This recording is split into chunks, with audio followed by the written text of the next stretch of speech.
Hello ફૂડી friends, કૃષ્ણાકા kitchen ખજાનામાં તમારું સ્વાગત છે. આજે આપણે બનાવીશું એકદમ ટેસ્ટી એવો સાઉથ ઇન્ડિયન સ્ટાઇલનો પોળી મસાલો. જો તમને મારા વિડીયોઝ પસંદ આવતા હોય તો લાઈક કરો, શેર કરો અને સબસ્ક્રાઈબ કરો. સૌથી પહેલાં 8થી 10 જેટલા કશ્મીરી મરચાં લઈશું, જેનાથી કલર ખૂબ જ સરસ આવે છે. હવે લઈશું તીખા મરચાં. હવે એને ડ્રાય રોસ્ટ કરીશું.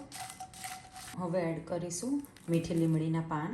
હવે મીડિયમ ફ્લેમ ઉપર એને ડ્રાય રોસ્ટ કરીશું. મરચાંને લીમડી સરસ ડ્રાય રોસ્ટ થઈ ગયા છે. હવે આપણે એને પ્લેટમાં ઠંડા થવા માટે કાઢીશું. હવે મેં હાફ કપ અડદની દાળ લીધી છે. પહેલાં આપણે એને ક્લીન કરી દઈએ કપડાની મદદથી. હવે અડદની દાળને આપણે ડ્રાય રોસ્ટ કરીશું.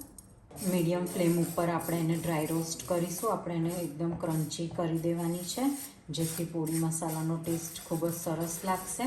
અડદની દાળનો કલર થોડોક ચેન્જ થઈ ગયો છે. હવે હાફ કપ તલ એડ કરીશું. એને પણ આપણે ડ્રાય રોસ્ટ કરી લઈએ.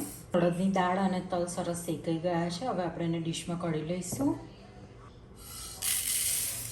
હવે 1/3 કપ ચણાની દાળ લઈશું. એને પણ ડાર્ક કલર આવે ત્યાં સુધીને આપણે એને ડ્રાય રોસ્ટ કરીશું. તમારે દરેક વસ્તુને જો તેલ અથવા તો ઘીમાં રોસ્ટ કરવી હોય તો કરી શકો છો. જો તમારે તેલ કે ઘી લેવું હોય તો હાફ ટીસ્પૂન જેટલું ઓઇલ અથવા તો ઘી યુઝ કરીને બધી વસ્તુ તમે અંદર શેકી શકો છો.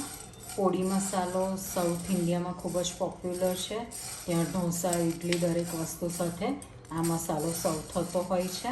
આ મસાલાને પોળી મસાલો કહેવાય, ગન પાવડર કહેવાય અથવા તો મલગઈ પોળી પણ કહેવાય. ચણાની દાળનો કલર ચેન્જ થઈ ગયો છે, સરસ રોસ્ટ થઈ ગઈ છે. હવે આપણે એને ઠંડી થવા રાખીએ. આપણે હવે એને ઠંડા થવા દઈશું, પછી એને ગ્રાઇન્ડ કરીશું. મિશ્રણ સરસ ઠંડુ થઈ ગયું છે. હવે આપણે એને ગ્રાઇન્ડ કરી લઈશું. પોળી મસાલાને બનાવીને તમે ફ્રીજની અંદર 2 થી 3 મહિના સુધીને આ મસાલાને સ્ટોર કરી શકો છો.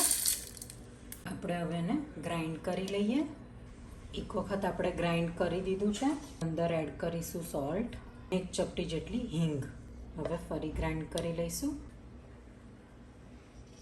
ગ્રાઇન્ડ થઈને પોળી મસાલો આપણો રેડી છે. હવે પોળી મસાલો આપણે ગરમા ગરમ થાટે ઇડલી સાથે સર્વ કરીશું. સરસ પહેલાં ઉપર આપણે ઘી લઈ લઈએ. હવે આપણો પોળી મસાલો સ્પ્રિંકલ કરીશું. સર્વ કરીશું કોપરાની ચટણી સાથે. તો રેડી છે થાટે ઇડલી વિથ પોળી મસાલો.